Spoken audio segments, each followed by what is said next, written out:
There's usually a last normal evening. They ate dinner, they answered a few messages, not all of them, but some. They watched something on their phone, or half-watched it. Maybe they had a brief, unremarkable conversation with someone in the house, or on the other end of a call. Nothing was obviously wrong. Nothing dramatic happened. If you asked them that night how they were doing, they would have said fine, and they would have meant it, more or less, in the way that fine means I am still here and I am still managing. And then the next day, they stopped. Stopped replying, stopped initiating, stopped answering the door in any sense, the literal one, and the social one. The phone filled up with notifications that went nowhere. The people in their life started to notice, and then started to worry, and then started to ask each other what happened. What happened between Tuesday evening and Wednesday morning? Did something go wrong? Did someone say something? Did we miss a sign? Almost always, the answer is no, nothing happened. That's the part that's hardest to understand from the outside, and hardest to explain from the inside. There was no event. There was no breaking point anyone could point at. There was just a last normal evening, and then a silence, and the silence has no clear beginning because the thing that caused it had been building, invisibly, for much longer than anyone knew. Here's what was actually happening. The human nervous system has a capacity, a real, measurable bandwidth, within which it can handle the demands placed on it. Relationship demands, emotional demands, the small constant labor of being available, being responsive, being a person other people can reach.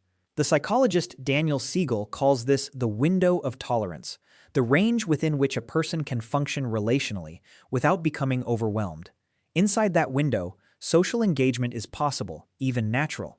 Outside it, on either side, too activated or too depleted, the system shifts into a different mode. Not fight, not flight, something quieter and more complete. Shutdown. The overnight silence is almost never a decision. It is a physiological event. The person who stopped responding didn't sit down and think, I am going to go dark now. They woke up, or they reached for the phone, or they thought about answering the message that had been sitting unread for 16 hours, and something in them simply could not. The machinery wasn't running, not because something broke, because it had been running, continuously, at a level that quietly exceeded its sustainable load, and the system had finally taken the maintenance window it had been denied for months. What depletes the window, in most cases, is not one big thing. It's the accumulation of small ones. The sociologist Arlie Hochschild, in her landmark research on emotional labor, established that the work of managing your emotions for the benefit of others, smiling when you don't feel like smiling, being available when you don't have availability to give, modulating how you actually feel so other people can feel comfortable, is real work. It costs something. It depletes a resource that, unlike physical energy, has almost no cultural permission to be openly discussed, let alone protected. We don't say, I can't come in today, I've used up all my emotional labor reserves. We say, I'm fine, and we keep going. Until the window closes, and then we don't say anything at all. For the people who go silent overnight, the math had usually been wrong for a long time. They had been giving attention, responsiveness, warmth, the managed performance of okayness, at a rate that quietly exceeded what was coming back in.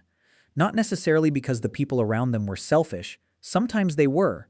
More often, the people around them had no idea the account was running low because the person running low had gotten extraordinarily good at hiding the balance. They kept showing up, they kept replying, they kept generating the signals of availability right up until the last normal evening, when the signal simply went dark. And here is the part that the people on the outside almost never understand, and that the person who went silent almost never says out loud. The silence isn't punishment. It isn't anger, most of the time. It isn't a message about you specifically, even when it feels impossibly personal. It is, at its core, a resource allocation decision the nervous system made without consulting the conscious mind. The person who stopped answering isn't withholding themselves from you. They've temporarily run out of self to give to anyone. The silence is not directed. It is total. It covers everyone equally. The people they love most, and the casual acquaintances, and the group chats, and the single-word texts that would take 4 seconds to answer. All of it goes quiet because the system that generates responses has gone offline, and it cannot make exceptions. There's something the child psychiatrist Donald Winnicott described that maps onto this precisely. He wrote about the occasional necessity of what he called a retreat, not a breakdown, but a withdrawal into interior life as a form of self-preservation. A pulling back from relational demand, not because the relationships have failed, but because the self needs a space with no audience for a while, a room with no expectations in it. Winnicott saw this not as pathology, but as a natural corrective, something the psyche does when it can no longer sustain the load to protect the core of itself from being used up entirely. The tragedy is only this: most people never learn to do it in smaller doses, at the right moments, before they reach the threshold. They don't say, on an ordinary Thursday, I need 3 days to myself, I'm getting close to empty. They wait, usually without knowing they're waiting, until the system makes the decision for them. And by the time it does, the silence is total enough to frighten everyone around them, including, sometimes, themselves.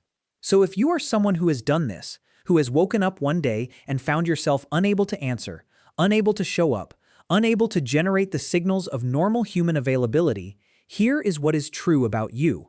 You did not become cold, you did not become indifferent to the people in your life. You ran out, in the only way the body knows how to stop when it's been ignored long enough. The silence was not a withdrawal of love, it was a desperate, clumsy act of self-preservation by a system that had been given no other option. And if someone has done this to you, if you are on the outside of a silence that arrived without warning and has been given no explanation, here is the thing most worth knowing. The silence is almost certainly not about you. It is about the sum total of everything they were carrying, accumulated over a period much longer than you were probably aware of. They did not run from you. They ran out, and the most useful thing you can do while you wait is resist the urge to make the silence mean something it doesn't. Leave a door open.